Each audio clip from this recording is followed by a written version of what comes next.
how to export video from Capcut to galleries. Hello guys, welcome back to this quick tutorial video where I show you that how you can export the video from Capcut to your gallery.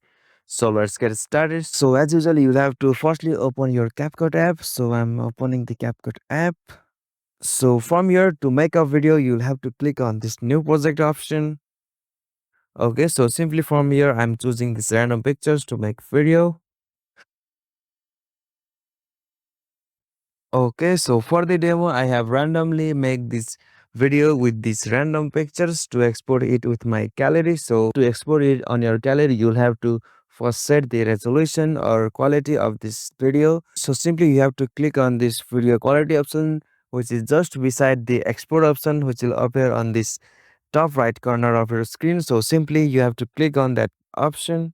So from here you can set the resolution to 180p or it can be 2K or 4K. So the more you will set the resolution, it will contain more size of your video. So I'm setting on 180p. And now on the another option, you will get the option frame rate. So you can adjust the frame rate for a smoother playback. So simply you can adjust the frame rate also.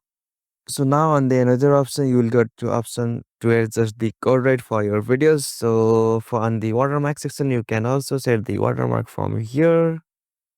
So after you set all of this resolution, frame rate, code rate and watermark, so you have to simply click on this export option just at the top right corner of your screen. So simply you have to click on it. Okay, so now it's exporting to my gallery. So as you can see, I have successfully exported the video from Capcut to my gallery. So likewise, you can also export the video from Capcut directly to your gallery. So hope this video was helpful to you and please don't forget to subscribe our YouTube channel for more short tutorial like this. Thank you for watching this video. Have a good day.